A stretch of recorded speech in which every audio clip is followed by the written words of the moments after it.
Capítulo 2. A cura é para todos. A vontade de Deus ainda é, como nos tempos passados, curar todos os que precisam de cura? O maior obstáculo? A fé.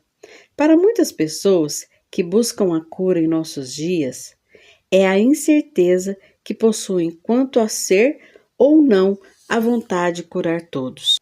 A maioria tem conhecimento de que o Altíssimo cura alguns, mas há muita coisa na teologia moderna que impede as pessoas de saberem o que a Bíblia ensina claramente: a provisão para a cura de todos.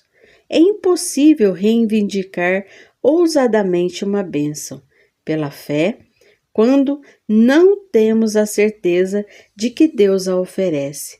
Isso acontece porque as suas bênçãos só podem ser reclamadas mediante o conhecimento da vontade do Senhor, na qual se deve crer para colocá-la em prática. Se queremos saber o que há em um testamento, devemos lê-lo. Se desejamos descobrir a vontade de Deus sobre alguma questão, precisamos ler seu testamento. Suponha que uma senhora me dissesse: meu marido, que era muito rico, faleceu. Gostaria de saber se ele deixou algo para mim em seu testamento. E eu lhe diria: por que você não lê? A palavra testamento significa legalmente a vontade de uma pessoa.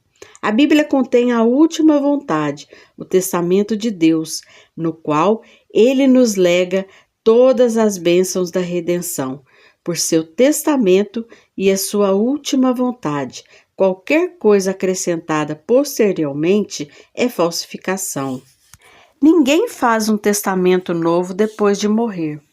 Se a cura está nesse testamento de Deus para nós, então dizer que o Senhor não está disposto a curar todos seria modificar o testamento, e isso após a morte do testador. Jesus não é apenas o testador que morreu, mas ele ressuscitou e é também o mediador do testamento. É o nosso advogado, por assim dizer, e não vai privar-nos do testamento, como fazem alguns advogados do mundo. Ele é o nosso representante à destra de Deus. Não há maneira melhor de ter certeza da vontade de Deus do que ler os evangelhos que registram os ensinamentos e as obras de Cristo. Jesus era a expressão dessa vontade. Logo, sua vida foi tanto uma revelação como uma manifestação do amor imutável e do plano do Altíssimo. O Mestre representou literalmente a vontade de Deus para nós. Se for a tua vontade. Quando Jesus impunha as mãos sobre cada um deles e os curava, em Lucas 4:40, parte B, estava revelando e fazendo a vontade de Deus para todas as pessoas. Eis que aqui venho para fazer, ó Deus, a tua vontade. Hebreus 10:7. Porque eu desci do céu não para fazer a minha vontade, mas a vontade daquele que me enviou. João 6:38. Tudo que Jesus fazia pela humanidade, necessitada durante seu ministério terreno, era uma revelação direta da perfeita vontade de Deus para a raça humana. F.F. Borchert, em seu livro Cristo, aquele que cura, diz: provavelmente, ninguém poderia ser mais conservador do que os estudiosos da Igreja Episcopal. Contudo, a comissão designada para estudar o assunto da cura espiritual para o corpo apresentou, após 3 anos de estudo, a pesquisa tanto da Bíblia como da história, o seguinte resumo à Igreja. Jesus realizava curas como uma revelação da vontade de Deus para o homem, porque descobriram que a sua vontade foi plenamente revelada, acrescentaram: a igreja não pode mais orar pelos doentes, como aquela frase que destrói a fé, se for a tua vontade. Borchert também afirma: a mensagem ensinada em todas as partes do Evangelho é de cura completa para a alma e para o corpo, a todos que se achegarem a ele. Atualmente, muitos dizem: creio na cura, mas não acredito que seja para todo mundo. Se não é para todos, então como poderemos fazer a oração da fé? Entre os que buscaram a cura em Cristo durante o seu ministério terreno, conhecemos apenas um que orou por cura com essas palavras: se quiseres. Foi o pobre leproso, rejeitado, que não conhecia a vontade de Cristo de curá-lo.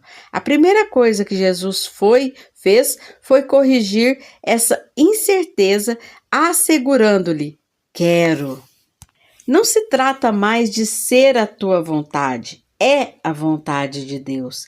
O leproso de Marcos 1:40, parte B, disse: se queres, bem podes. Jesus respondeu: quero. Se esse quero esclarece de uma vez por todas, Deus quer curar os enfermos. Se ele deseja curar um, aspira a curar todos. Ele não quer que ninguém pereça, 2 Pedro 3:9. Tiago pergunta: está alguém entre vós doente? Tiago 5:14, parte A. Alguém inclui você, se está doente. Sobre aqueles que foram mordidos pela serpente ardente, está escrito que os que olhassem para a serpente de metal sobreviveriam. Números 21:9. Hoje, se alguém, quem quiser, olhar para Cristo como Redentor, será salvo. Todas as pessoas estão na mesma situação quanto aos benefícios da expiação. As expressões todo aquele, quem quiser, são sempre empregadas para convidar os pecadores à salvação. Semelhantemente, os termos tanto quanto, todos e cada um são usados para convidar os doentes e os enfermos à cura. Ambos os convites são sempre universais e o resultado estão fundamentados em promessas positivas. Será salvo, terá vida, será curado, o Senhor o levantará, será todos curados e todos os que o tocaram ficaram sãos. Muitas vezes, os pais demonstram preferências por um filho. Deus, no entanto, nunca age dessa forma. Quando cumprimos condições iguais, recebemos igualmente. Ao fazermos nossa parte, o Senhor é fiel no cumprimento da sua, e Ele faz isso sempre. O benefício do Calvário são destinados a você. Se o Todo-Poderoso sarava todos, Ele ainda opera assim, isto é, o Altíssimo cura os que se chegam a Ele buscando essa bênção. Jesus Cristo é o mesmo ontem e hoje e eternamente. Hebreus 13:8. Acompanho uma grande multidão de gente e ele curou a todos. Mateus 12:15, parte B. E todos os que tocavam a orla das suas vestes ficaram sãos. Mateus 14:36b. E toda a multidão procurava tocar-lhe, pois saíam dele virtude que curava todos. Lucas 6:19. E chegada a tarde, trouxeram-lhe muitos endemoniados, e ele com sua palavra expulsou deles os espíritos e curou todos, os que estavam enfermos, para que se cumprisse o que fora dito pelo profeta Isaías, que diz: ele tomou sobre si as nossas enfermidades e levou as nossas doenças. Mateus 8:16-17. Cristo continua curando os enfermos para cumprir a palavra do profeta. Ele levou sobre si as nossas enfermidades e levou as nossas doenças. Lembre-se sempre de que você está incluído na palavra nossas, de Mateus 8:17. Não se esqueça também de que o Senhor está obrigado, por sua aliança, a continuar sarando aqueles que estão doentes e enfermos, para cumprir as palavras de Isaías: não quebrarei o meu concerto, não alterarei o que saiu dos meus lábios. Salmos 89, 34. E ao pôr do sol, todos os que tinham enfermos de várias doenças lhes traziam e impunham as mãos sobre cada um deles e os curavam. Lucas 4:40. A cura era para todos naqueles dias, e Cristo, o que cura, jamais mudou. Hebreus 13:8. Por isso, a cura continua sendo para todos e deve ser pregada ao mundo inteiro.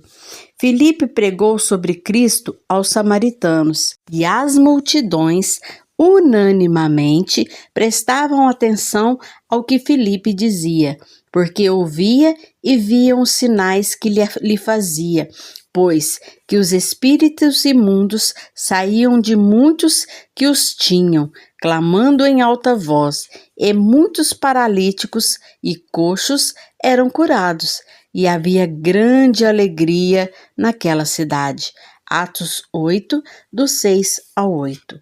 Jesus provou ser exatamente o mesmo quando Filipe pregava sobre ele. Pedro pregou sobre Cristo e o coxo de Atos 3 foi curado. Também para Pedro, Jesus mostrou ser o mesmo. Em qualquer lugar, em qualquer tempo, em que se pregue Jesus Cristo no seu sacrifício pleno pelo pecado e pela doença, o resultado será a cura dos corpos doentes, assim como a salvação das almas perdidas. Assim como Pedro, o apóstolo Paulo também pregou Cristo. E estava sentado em Listra certo varão leso dos pés, coxo desde o seu nascimento, o qual nunca tinha andado. Este ouviu falar Paulo, que fixando-se nele os olhos, o vendo que tinha fé para ser curado, disse em voz alta: levanta-te direito sobre os teus pés. E ele saltou e andou. Atos 14, do 8 ao 10. Paulo pregava o evangelho da cura, porque o coxo recebeu fé para ser curado, enquanto ouvia sua mensagem. Em todo lugar onde se fala na cura e nos seus plenos benefícios para todos, e o povo responde à palavra ensinada, tendo fé para ser curado, as pessoas são saradas. Esse método nunca falha. A fé não pode falhar. Não se pode pôr a fé em atividade quando se fica indeciso quanto à possibilidade ou não de Deus curar todos. Se Ele não deseja curar todos, então somos obrigados a considerar cada caso. O Senhor vai curar esta pessoa? Ou este é um dos infelizes a quem o Altíssimo reservou o sofrimento? Como poderíamos fazer a oração da fé com tal incerteza em nossa mente? Que isso fique de uma vez por todas compreendido e estabelecido. É a vontade de Deus curar-me. Tenho tanto direito à cura quanto ao perdão, quando creio. Deus disse: eu sou o Senhor que te sara. Se ele fez essa afirmação e o Todo-Poderoso não pode mentir, ele então quis dizer exatamente o que diz. E o que o Altíssimo diz é verdade, portanto, a cura é minha. A cura é parte do Evangelho e é para ser pregada por todo mundo e para toda criatura. Marcos 16, 15. E sendo estabelecida para se cumprir plenamente até a consumação dos séculos ou do mundo. Mateus 28, 20. A ser parte do Evangelho, a bênção divina da cura física é destinada a todos.